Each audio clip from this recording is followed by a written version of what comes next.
ay siguro makita ng kayo sa ikini ng mga ID na nagpakita na kita gusto ng kayo sa amin.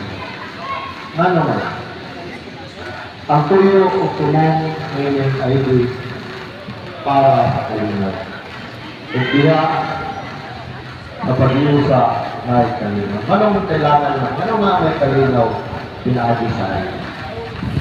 Tungod sa mga pagkitabo sa atong lungsod, atong mga naging tuig sa panahon, nawala si Gobernador Digamo, si Anis Bumbong, na yung mga tao na wala na kaila, usahay, mga motor-motor, mayroon na balhabal, mayroon na nanyahe, mayroon na namaligya, tungod kayo wala man tayo mga identity.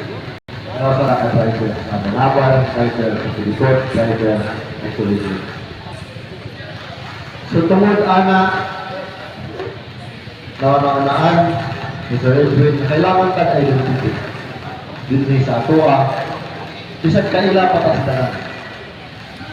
Naman manggo, masinatanan, kaila din sa itong kauban, din sa yung driver, din sa mga daily driver, apan nag-iusahay na itong mga bagong daw munang ato ang pangtaan ay tayo.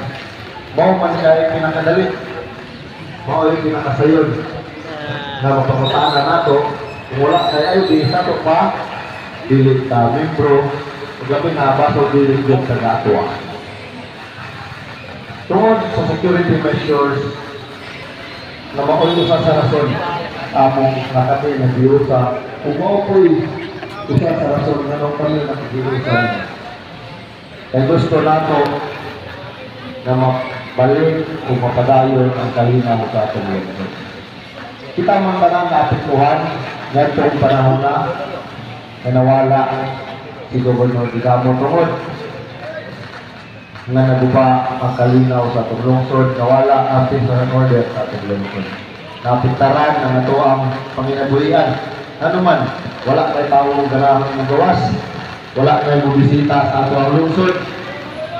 Kanya, mo nang nabot si Sir Edwin, nahimo nangita ka bisag unsang pamaagi para ma-maintain ang peace and order sa lungsod sa Pamplona. Upusan sa paagi. Kaya nga naman, pinaagi sa ilang statistics o sa ilang pag-study sa security na agad iakadhan sa mga motor at kanayong mga tao ng surul-surul. Dili lang sa mga anak na butang, dili katong mga scam sa mga tindahan na magpaiwan-ingon po na nangyari, yung sulod yung tindahan, dahil manguwag na liyain. So kung malay, mo na yung rason na nabitang na ID. So daghang napiktaran na niya, kabalog ko daghang ko mamutana kung kumusta na ito mato ang paralisensya. No? Kumusta na ito ang paralisensya. So, nalawag na dito, dili madugay, mahatag na ito nato ng itong paralisensya nato sa tagsa-tagsa na malabal driver. So,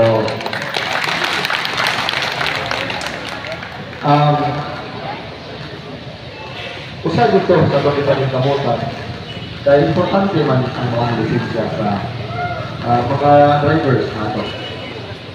Tuloy nga, ano nga ID na tumatuwa doon yung membro sa asosasyon sa mga driver. Pero, dilit niya siya at imaw na dilit ka maka-drive sa yung motor kung wala ka ng pamilya.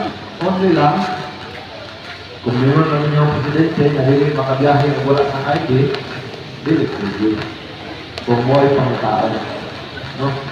Pero, ako lang i-correct ko itong panahon. Mami, masayot ka pagsabot. Kung na-checkpoint, ayaw tawag niyo ipakita na inyong ID. Kanang ID ha? Ayaw. Isang nga mo lisensya, ayaw niyo ipakita. Ano man? bawal man ka na masayro kung makaantas o tulong duwa. Kung wala tayo franchise, wala tayo na public ato ang vehicle. Kung mo ipakita, bunda na kapalabang driver, kung saan ka, imong ipa-avail ang imuhang serbisyo sa publiko. So dapat daghan ang safety measures sa imuhang motor, sa imuhang tripod, daghan ang safety measures. Samot na highway patrol. No, hasta katapusang ligid nimo, ilan ang tawon. Kay publiko man ang imuhang motor. Mula kung imong ipakita, katong lisensya. Ang problema o wala ay lisensya. Kung may buhaton, parking naman. Ito lang sa mga motor. Ito. Kani, nagpakita kami ng identity. Nakita ka ng taga-Pamplona na membro ini ng motor. No? Pero, ang habalaban mo ko itong bantuan, wala sa aming if ako i-offer ng ato ang kaugalingon sa publiko, susama ra mo na. Kami among i-offer ang among kaugalingon para sa servisyo sa tawhan sa lungsod sa Pamplona. Kamu po, inyong i-offer ang inyong serbisyo para sa tawhan sa lungsod sa Pamplona kung ilang design ninyo, nagikan sa ilang pagsakay, safety sila na maabot sa ilahang padulungan. Kung wala sila kontrol na. Maunang mas taas kapag amping ang ipangayo sa atong balaod diha ninyo kaysa ato ang mga private drivers. Kaya tungod walay kontrol ng pasahero. Walay kontrol ng pasahero na maabot sila padulungan kung dili pinaagi sa inyong pag-amping. Mauna sa ato ang New Civil Code of the Philippines, mas taas yun na pag-amping ang gihatag o ipangayo sa balaod para nato ng mga public transportation drivers. So, usahay, ganit manginig magpapuso, pero dili yun nayo. Speed, sabi tayo na ginawag sa English, speed thrills but kills. Kining speed, maghatag o taas na adrenaline. No, lami usahay, ganit kayo magpapuso, pero ikaw sa radyo ang diferensya. Samot lang natin mga pasahero. No, mga bata, tanan kasi sa pasahero. So dapat ako sila ng pili. Maura ko na amuha. Ninyo, na inyong isalig na mo ang lungsod sa Pamplona.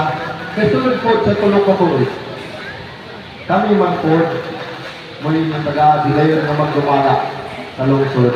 Kung kami po muli magdala sa lungsod, gikan kung asa ka karon padulong sa atong maptan na kayuan o kalambuan. Susama na sa paggalapot nila sa inyong mga motor na nagdala o pasahero. Ani, kami po'y muhangyo ninyo na kamoy mahimo ng pasahero kung dalat, kuyog ta, mag-uban ta, kami inyong driver patulong sa kalambuan o atong subayon ang dalan nagian sa lungsod sa Pamplona, dalan na padulong sa kayuhan o kalambuan ng atong pinalanggan ng So, pariha lang ta. Pariha lang ta natin. Siguro, naamag ko mga kuwano, mayroon sila na kinig ko nung panahon kay bata pa ko sa servisyo, pero dili ko. Ang dugay na ko sa servisyo,